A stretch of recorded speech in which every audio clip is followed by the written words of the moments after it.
Welcome to what I choose to call my history of rock and roll in film and rock and roll. You may call it what you like.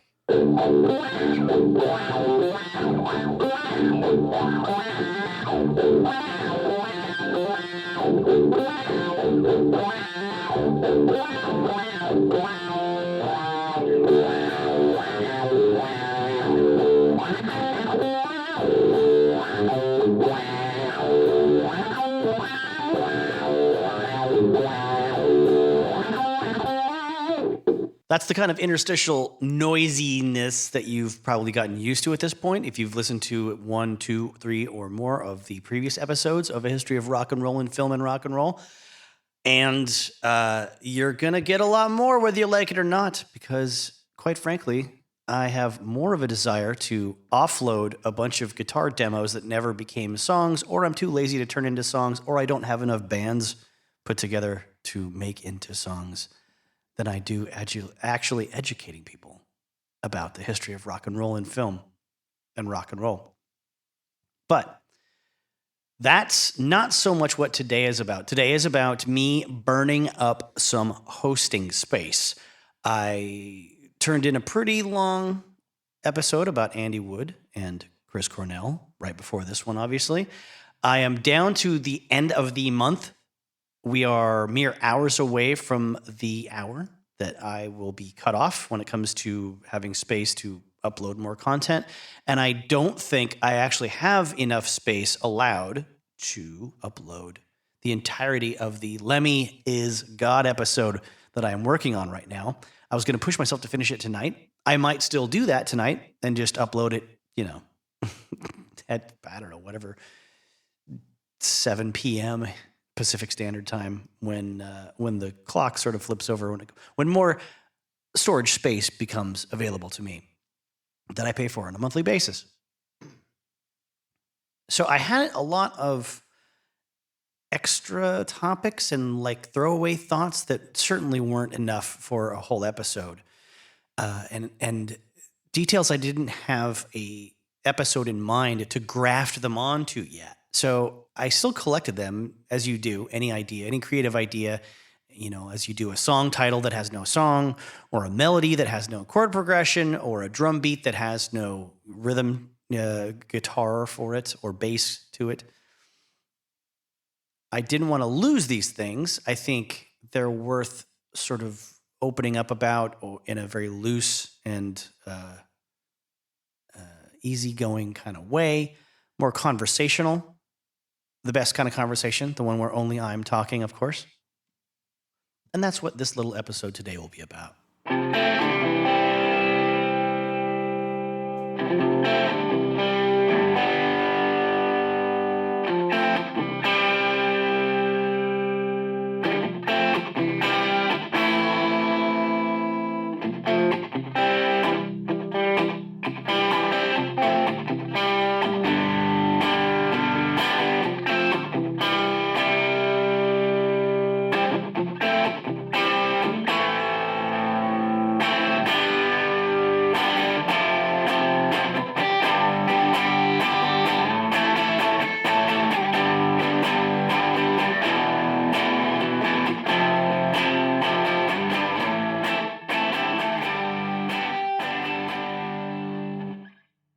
Now, I do want to thank you for being present with me all this time so far. I want to thank you for coming this short little way with me through what I assume are the episodes you've heard so far, which are about 5 total. Or maybe you cherry-picked a couple because of the artist in question and then decided to listen to this little deviation. But regardless of how you got here, how long you'll be here, and how many times we will have this sort of interaction together, I do want to say thank you. It is not easy for a lot of people to just decide they have something to say, that it's worth listening to, then record it, produce it, make it sound as good as they possibly can, and then put it out there on multiple digital networks to be consumed and criticized. Actually, all of that's a lie if you look at the disgusting landscape of awful, boring, poorly produced, poorly thought out podcasts that litter the landscape and keep being belched up out of the bog of eternal stench that is the minds of people that really want attention and want to be told that they're experts at something. You know, the last 20 years or so, good Lord. It doesn't take much. It really doesn't. It's not admirable. Nothing I'm doing here is necessarily the kind of thing that should be encouraged. Except for the information that I give out, that I've collected over the course of my life, that I can transpose and rework and deliver back to people who don't have that information and might benefit from it. I don't know who that is, but they must be out there if I'm, to take the download numbers up to this point under advisement. And I'm grateful for all of them. I don't expect this will lead me anywhere in particular as far as financial success, but I do hope, honestly, that it brings about some collaborations in the future, some creative opportunities. If we do get to the point where I can monetize this, as I've said in a previous episode, I will. I definitely will. I will sell out so hard and so fast. Anyways, that leads me to the ways I can assure you that I will not sell out. And one of them comes to mind because I am going to engage in the sort of YouTube posting for this podcast from here on out. I haven't done it yet. I just made the choice as to, which one of my YouTube channels to kind of commit this to. I once had one that was just for music and one that was just for narration and spoken word. Two separate demo reels, if you will. And now I'm just going to go with the one that has the most clicks on it and see if I can twist my Google trust and YouTube algorithm trust to my best advantage and maybe get some more ears on this kind of thing. But having bounced around the YouTube rock sphere, the rock channel, the rock history channel sphere, I guess, it is very apparent to me that there are a lot of channels out there competing for your attention. Not just the other rock and roll history podcasts that are out there on Amazon and iTunes. They don't call it iTunes anymore, do they? Apple Podcasts. That's how old I am. We still call it iTunes. I personally got into podcasting just because of the guests that were on other people's shows. They were all comedians. And so they would go on Mark Maron, they would go on Adam Carolla, they would go on the Dana Gould Hour, things like that. That's what got me into podcasting. It was mostly down to, Joe Rogan, another one. Only listen to him when someone like Doug Stanhope is going to show up. Someone who's clever, someone who's fun, someone who's saying things that aren't scripted. They're not repeating the same old talking points like you hear on every talk show or interview show. And then podcasting became something that all kinds of people did, not just the experts in hosting a show or a program. And people without the talent or the organizational skills or the personality to carry a 2 to 3 hour show were still doing it. Eventually, it evolved into something where random people would just filter and aggregate entertainment and pop culture. Who doesn't need more pop culture to listen to? More analysis of pop culture. You know what it is? It's like the worst kind of entertainment ever devised. It's like sports radio. Sports radio is the model now for podcasting and YouTube rock history channels. You take something that's already out there, you create an introductory message about it, and then you start talking about what it means to you and what you think is going to happen next. Endless speculation on things that you have no basis for, no evidence to back up your claims or your hypotheses. You just talk about, what would it be like? You know, the sports version of it is, you know, what if Babe Ruth played for the Dodgers instead of the Yankees or whatever?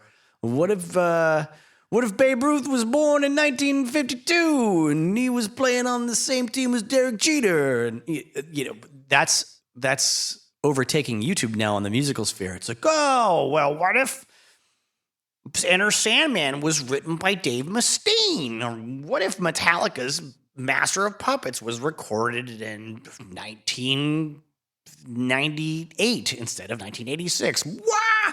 And then there's always a picture of somebody with their eyes bugging out and their like hands on their face and their jaw open like they're Kevin McAllister from the poster of Home Alone. That's something I will never do. The reason why they're doing this is it's easy to monetize. You're not really taking a stand on anything. You're not providing a lot. You have to do a lot of research. You just speculate about things, and you can crank this shit out fast. You ramble in front of a webcam, and you put a couple of graphics up, and you just endlessly allow whatever hamburger helper seasoning packets of equivalent of thoughts you've got drop out of your stupid mouth on your YouTube channel. It is important for those folks to keep doing this because the algorithm will prioritize a channel that cranks stuff out. There are so many channels that I do enjoy and respect, and I've learned a lot from, but they don't endlessly flood the feed with pointless crap because they've already said what they wanted to say. They've already looked into what they were going to look into. They already ruled on the historical significance of something. And it comes down to energy and personality, and usually more energy. There's not a lot of personality out there that's really entertaining. This is me being a little bit catty. Sorry. I don't want this to be negative in general. I do wish to talk about this because it is the landscape we find ourselves in. It is very oppressive. It is choking you for attention. Everyone's fighting for your attention and your clicks. Every 5 minutes you spend on someone's YouTube page makes them money if they're monetized because they're getting ad revenue. Your time is valuable. Your attention and your thoughts and your interpretations of information are incredibly valuable. Don't give it away for nothing. Some of the things that you'll see on some of these YouTube videos or crappy podcasts that might indicate they could be a waste of your time are things like pointless list making. The top 10 ways that this album was totally awesome. The top 10 ways that some band you've never heard of changed the world. Any hyperbolic statements like that. How one day off with the Beatles changed so-and-so's life forever. The top 7, sorry, that's not a list. The top 7 ways that you're wrong about that really shitty Metallica album you don't like, or any other band's album you don't like. The top 10 ways the Weezer album you hate is actually the best. This is all filler. This is people just using their entry-level high school debate class skills for, you know, a way to make sure they keep on the sort of publishing schedule that they have to. They're just throwing out. You can make a lot of points about a lot of things. It doesn't mean you're right. It doesn't mean it's worth listening to. Okay. There's a lot of personal stories that they'll use to make their point, to support their point. It has nothing to do with, it won't ever change the context of how important this album they're talking about is, this artist, or the impact this artist has, and it won't make the story interesting. It doesn't give you any insight into what an artist did at a certain point in their career.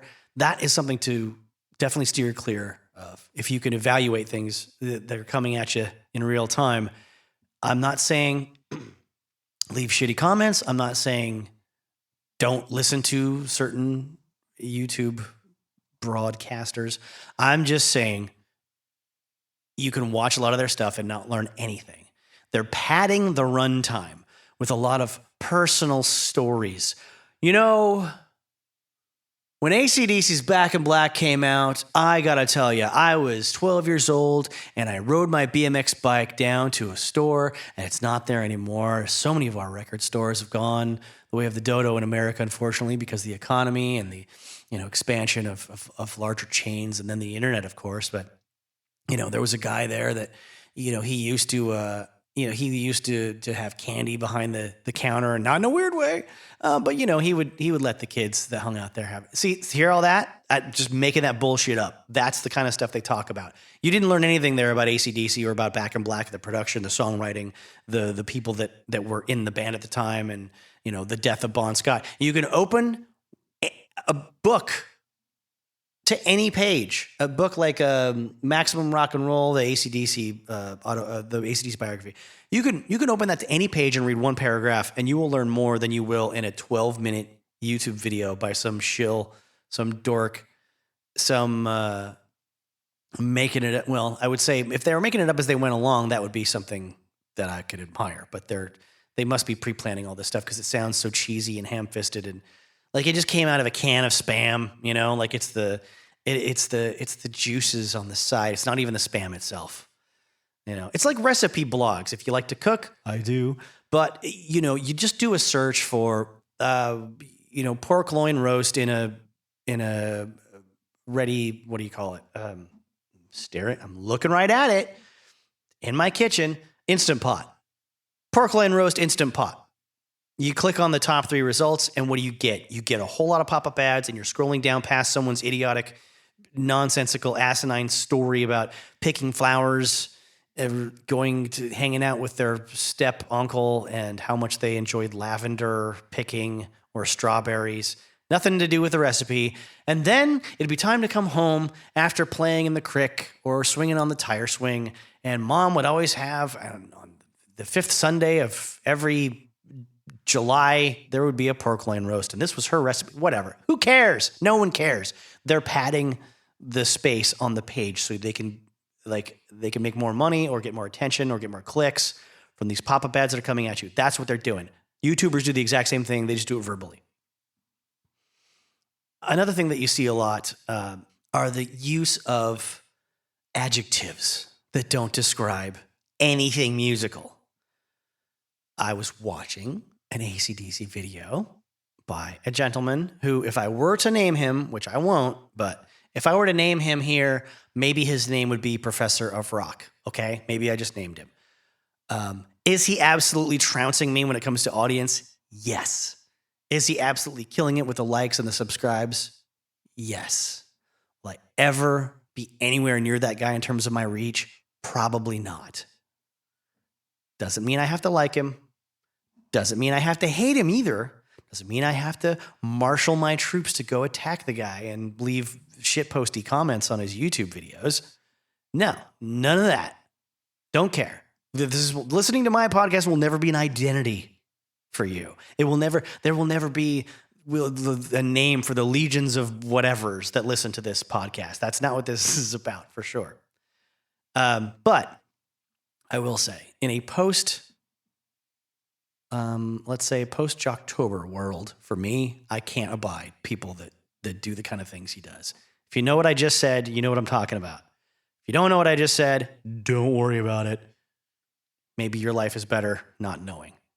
Anyhow, in a video about AC/DC, I started typing down the annoying adjectives he used that didn't describe music at all.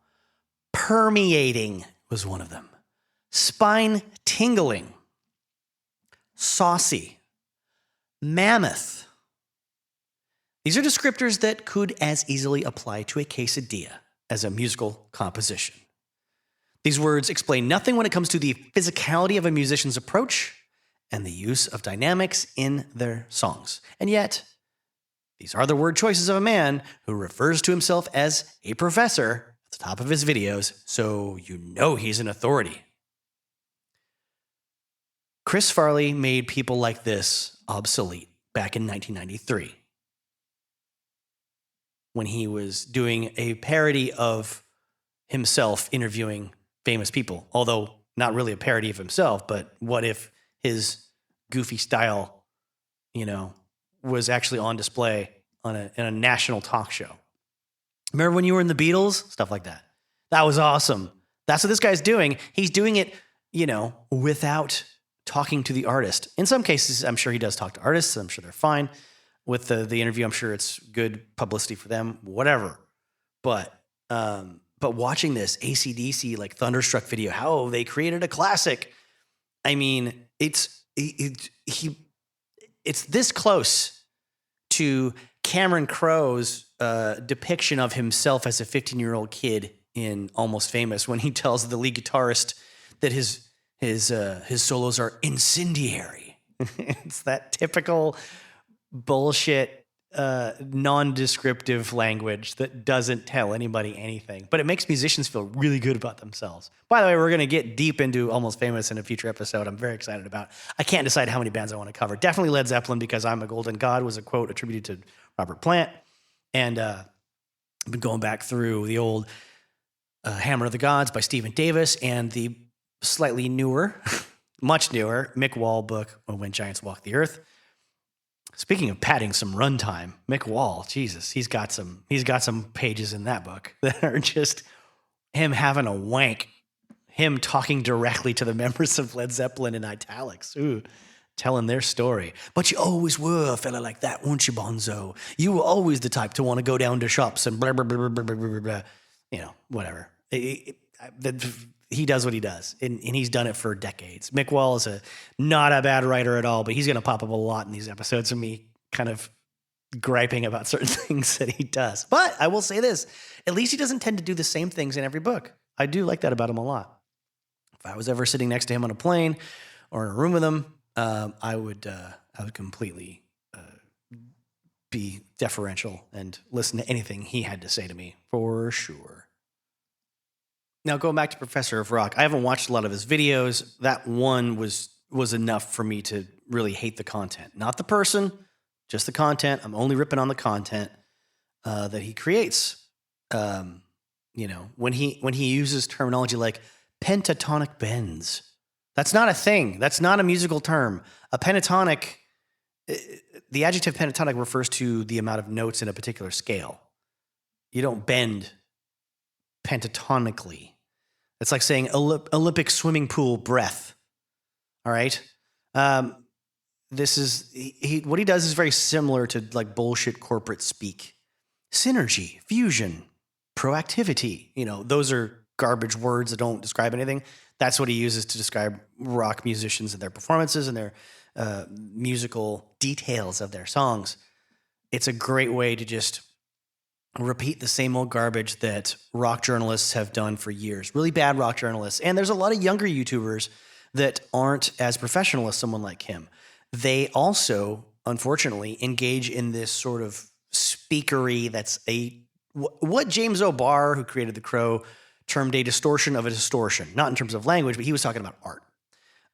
There's going to be a lot of episodes about The Crow film. I'll get more into that and why later in a second part of this episode. But he learned to draw by replicating on the paper what he saw of people's actual bodies, photographs of the human, musculature and skeletal structure, and statues, things like that, things with real weight and good composition. The parts were interlocking accurately. As anyone that's tried to learn to draw people knows, that is very difficult if you don't have the framework down, if you don't understand how muscle sits over bones and how fat sits on top of muscle and how limbs and joints connect with each other. You can't convincingly create a figure that has weight in the mind of a person observing your art. And what he talked about was that comic book artists in the 80s, and still after that for sure, were perpetuating their own art based on influences of really crappy comic book artists that came before them. So instead of going to the source of the reality, drawing people, they were drawing copies of what other bad comic book artists had done. And he called that it's like a distortion of a distortion. And it showed a lot. I collected comic books in the early 90s, and let me tell you, there's a few millionaires out there that drew absolute trash. I bought it.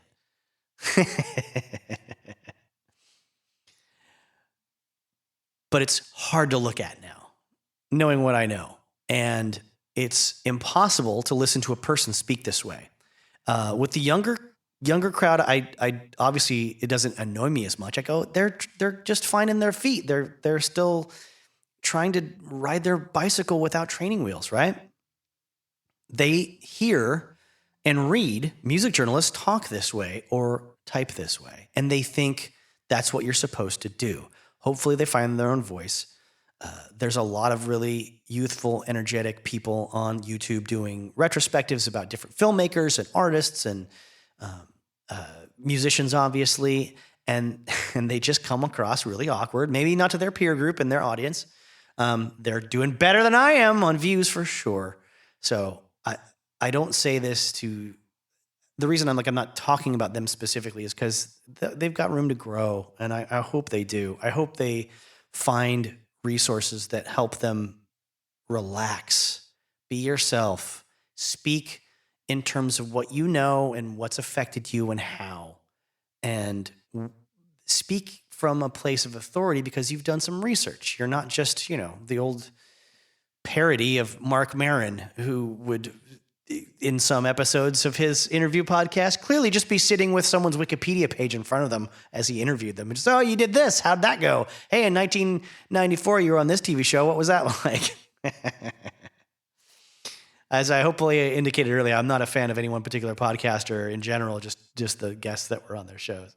Anyways, that's something I have to stop myself from doing more, saying the word anyways as sort of a rejoinder or a connecting bit to the next thing I want to talk about. I'm just about to form a new thought, and I say, so anyways, I've edited that out of a few episodes, and I'm trying to be conscious of it.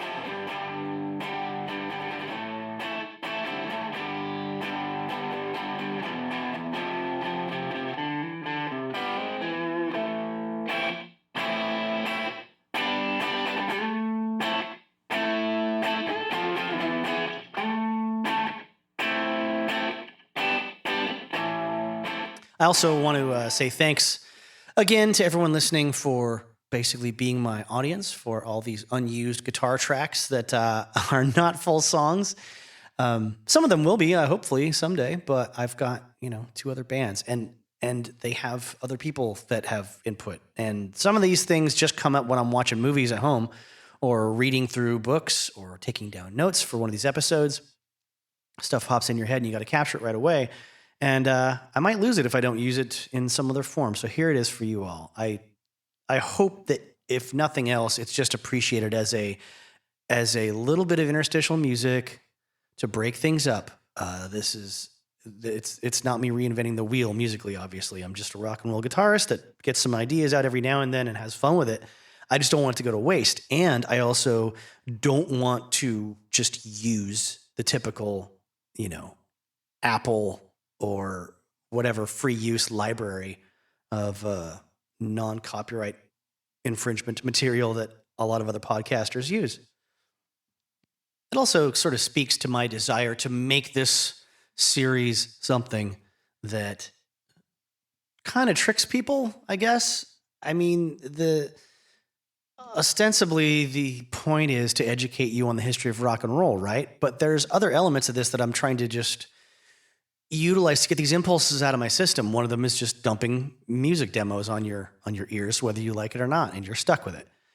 Another is just to talk about the making of films instead of the making of rock and roll.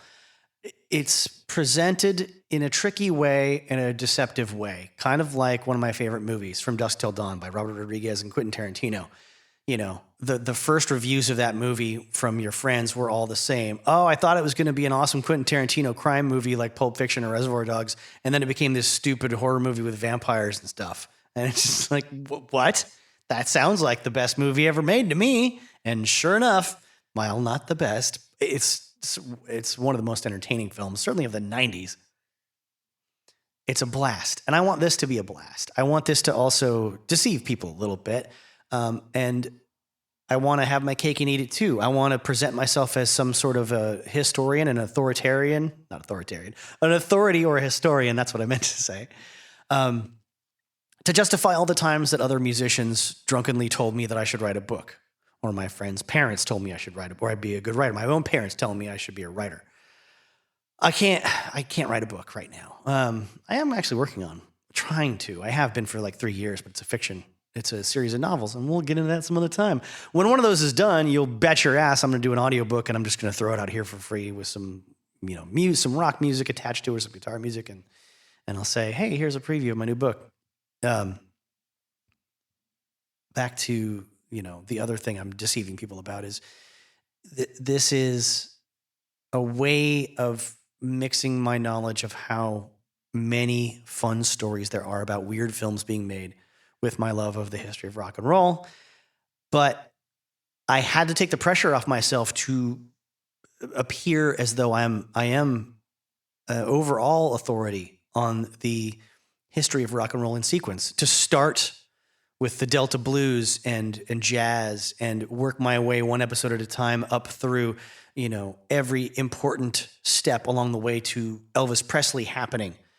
I'm not Ken Burns. You can watch Ken Burns documentaries for that stuff, and you should. They're wonderful when it comes to mostly jazz. That one is unbelievable. I can watch that over and over and over again and never get tired of it. There was a blues PBS history that came out in the late 90s, early 2000s that didn't really hit the mark. It didn't do a good job of cataloging the history of the blues in any authoritative way or in any structured way, unfortunately. Hopefully there's more out there, but that this sort of leads me to something I want to address, though. Taking myself out of the realm of super guru historian, I'm going to tell you every single thing that ever happened that's important in rock and roll, does a couple of things for me. It takes the pressure off me having to be right about everything and present everything reverentially and justify the existences of a lot of other artists, and also shine a light on artists that have been passed over, unfortunately. I couldn't have started this project if I had that pressure, quite frankly. That would be, just smelling my own farts, I think, and talking to you all about how lovely they are, believing that I could justify or give more weight to the achievements of other people. That's not what I'm here to do. I'm here to tell some interesting stories that you might not know. Some people will know for sure, but I hope that even when I'm covering albums and artists that are well known, there will be things in those episodes that diehard fans didn't quite know because of the way I'm tying it in with some film history. So my enthusiasm for this project has been, especially on the research side, very much driven and governed by the movie side more than the music side, although I'm a musician first and a movie fan second. And you're going to hear a lot about that. I will also pause for a second, sidebar. I'm going to use a lot of my own musical experience as context for people that haven't been musicians and they haven't toured and they haven't made a video and they haven't made any records or been in a studio or felt what that's like. That's not to say I'm on par with anyone I'm talking about. It's just to say I can at least bridge the gap in awareness and context. I'm going to have to do that. Not going to be waxing poetic about any of my old bands. I'm just going to be qualifying what I'm saying with a little bit of experience. You're going to hear that from time to time. Especially when we get into stuff about the history of the electric guitar. I plan to do an episode focused on probably, I'm thinking six-string samurai might be one that I just sort of dedicate to the history of the guitar itself in America. And for that matter, Japan and Italy. But back to the initial burst of excitement. I've done a ton of research for episodes I thought I would have had done by now. I've done a ton of research about The Crow because that was so important to 90s music. And I'm a comic book nerd from way back, or I was, excuse me. Can't claim that anymore. Not after I had to, use my money, my lawn mowing money to buy Metallica t-shirts instead of 8 comic books a month in the early 90s. There was also a lot about the Seattle music scene I wanted to get into because of the movie Singles. I had to revisit that movie I watched a lot when I was young. Then I got older and had some bad relationships, and that movie got really depressing. So, unfortunately, doing those two all the research on those back to back, with the death of Brandon Lee and the death of Andy Wood, and and the weird history of both those movies being made, I really got burned out over the course of a couple of months, and I had no episodes to show for it. It was really disheartening. And I think after I get this Lemmy episode out, my intended goal is to finally wrap up the Jerry Lee Lewis trilogy with a whole lot of wild stories about him. Nothing else to talk about when it comes to the movie Great Balls of Fire. I've already had an Elvis episode written for a long time based on John Carpenter's film with Kurt Russell starring as Elvis. There's a lot that went into that film that's interesting, but how can you not talk about Elvis Presley for 15 hours? I'm sure there's, I should just look up Elvis podcasts and see what they talk about. But every podcast like that starts out about the history of somebody like Elvis, like they start out pretty good and then they run out of stuff to talk about and they start interviewing other people that, that might have known someone that knew him. Probably, this is me guessing, but every long running podcast started out with a stated goal and objective and a lot of information. And then they realized they were going to run out soon if they didn't start padding their runtime a bit more. It's that way with a lot of entertainment based history podcasts, with the exception of You Must Remember This by whoever the woman is that runs You Must Remember This. I listened to 4 episodes and it's so densely packed with information. It's wonderful. I don't love her delivery. I don't love the way she takes certain, liberties. I think she's using her opinion and to draw some conclusions every now and then, and she's pretty biased, but I don't care. There's too much good stuff there. Similarly,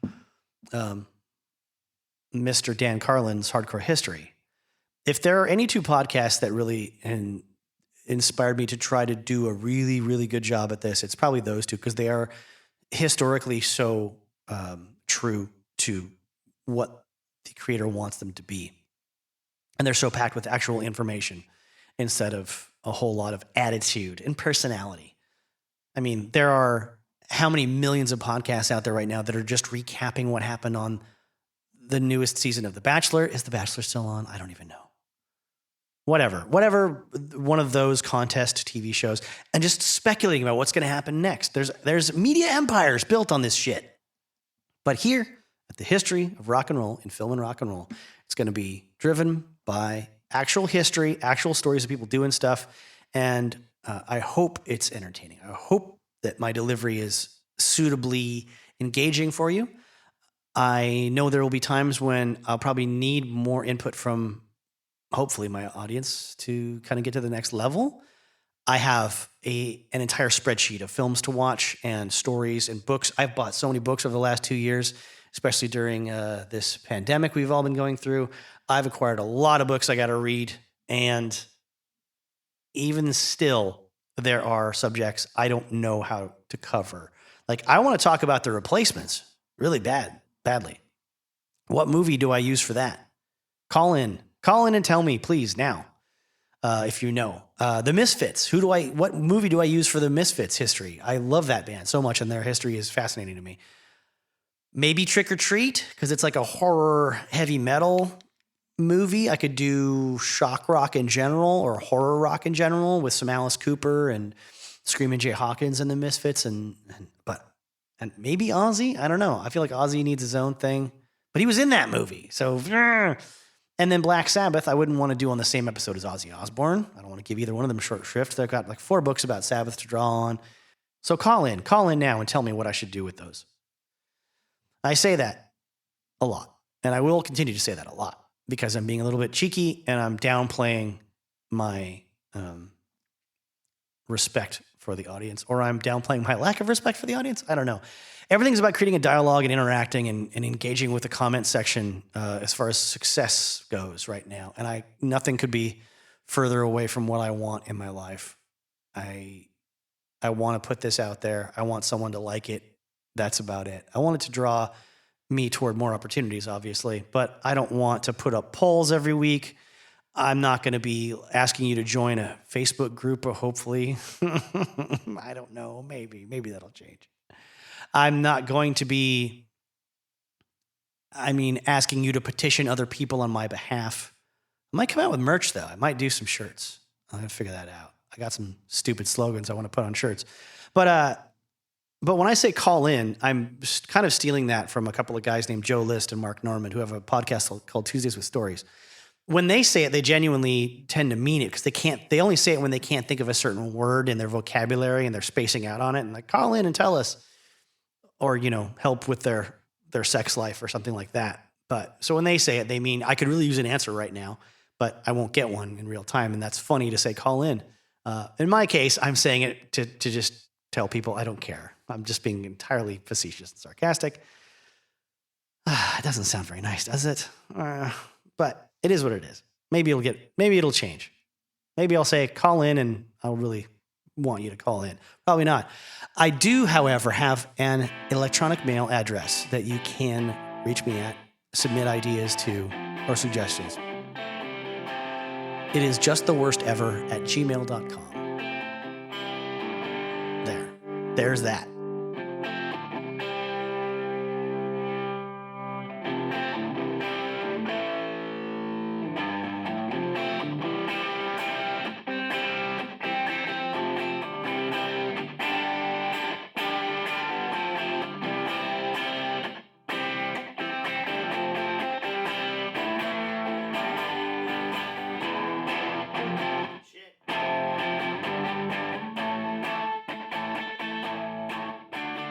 So to beat this point to death, I want to make it clear that my focus for the movies and the artists I'm covering in the order that I am have just been because of my excitement about the research and how it happened when. You start with one thing and then you find out there's more sources than you realized and you jump into the history of lots of different projects and things. I only recently just found, I was wondering how I was going to do The Doors, right? I love The Doors and I loved the movie when it came out, the Oliver Stone film. I recently watched a wonderful YouTube little expose on all the things wrong with that movie. And it reminded me of all the things that I love about The Doors that were kind of either glossed over, ignored, or wrecked by Oliver Stone's film. Then I decided to finally buy Ray Manzarek's book, and it's a bit of a hard read so far. But through conversation with other people, I found out there's a film made in 1986 called Down on Us or Beyond the Doors, depending on how you can find it or what it was released as at the time. And it's just a really poorly made film that depicts Jimi Hendrix, Janis Joplin, and Jim Morrison alive in the mid-'80s, having faked their deaths in the late 60s, early 70s, and lived long past the year of 27, and being hunted by the United States government. For what reason, I don't know. I'm excited to find out. I have to watch it before, I don't know, someone takes it down off of YouTube. And that's another thing that informs a lot of what I'm covering at what time. When and where is it available for me to watch? Some of these films are not easy to find in physical media. They're not easy to find on streaming services, depending on who has the rights to them at any given moment and what they decide to do with this property. And sometimes I have to check them out from the library or find them on hoopla.com through my library card check-in and that weird streaming service that has a very strange selection of films from only a certain era. There was a lot of other sort of rabbit holes and weird, dodgy roads I went down with a ton of other films. I've watched so many films to prepare for episodes I still haven't recorded yet. It's kind of hard to stop sometimes, I swear. But, it just happened that I was trying to find a way to watch the film Suburbia. It's on Amazon Prime, but it was shown on Shout Factory's web zone one weekend in a sort of Patton Oswalt he's a comedian, hosted block of movies that he liked that were weird, and Suburbia was kind of smack dab in the middle of them. It was the first film ever made by Penelope Spheeris, who went on to do the Decline and Fall of Western Civilization trilogy of documentaries. Also went on to make the movie, direct the movie Wayne's World. Definitely a rock and roll person, but it's a weird, depressing movie in many ways. A lot of stuff happens in it that's violent and off-putting. It has a young Flea from the Red Hot Chili Peppers in it. No one else that you would really know too much about, but because it was all actual punk rock kids living in just hollowed out sections of suburbia where there were, abandoned houses available, which is a big thing about 80s punk in America, hardcore. There was still nobody minding the store, apparently. There was still just people had left houses and no one was coming to buy them. So punk kids could just form a band, play in a basement, have a bunch of friends over, smash up a house, I guess. I mean, for living in abject poverty, it's still incredibly privileged somehow. I've read a lot about that era and those bands and what they had to go through to do their thing, and it was not easy in a lot of ways. They couldn't go the normal route. A lot of the normal ways of being in a band and promoting yourself wasn't available to them. They did it their own, getting records made. It's not like Fleetwood Mac would do club shows and have the police break it up and hit them over the heads with, truncheons and such. But that'll all be covered, obviously, in a series of films about punk rock. There's a million punk rock films. It's such a well-documented era of rock and roll history, the punk movement, from all angles. And they're still coming out. More and more documentaries on YouTube all the time. No.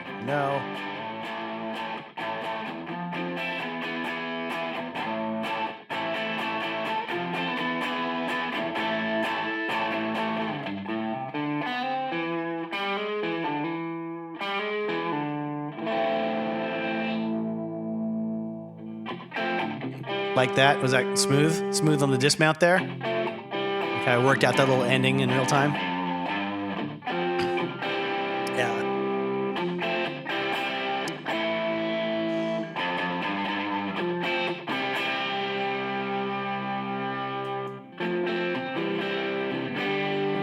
Sound of me hitting a foot switch on the ground. All right. I think this is enough for now. I think this did what it needed to do. Let me blow off some steam.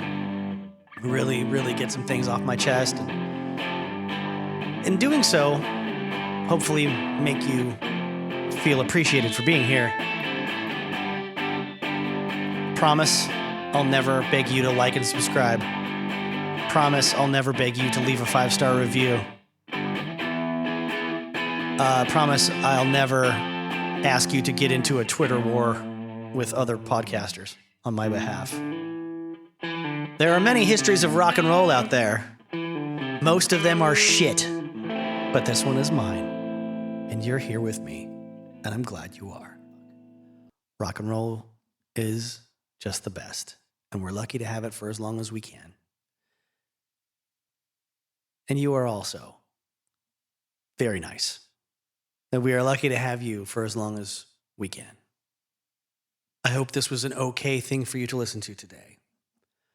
I hope that everything that happens on this show is listenable and helpful and interesting and fuels something in you, hopefully. It becomes something else for you, and it sparks something creative for you or a conversation. If it does, maybe let me know someday. justtheworstever@gmail.com. Barring any other social media interaction that may come later, that's where I am right now. Bye.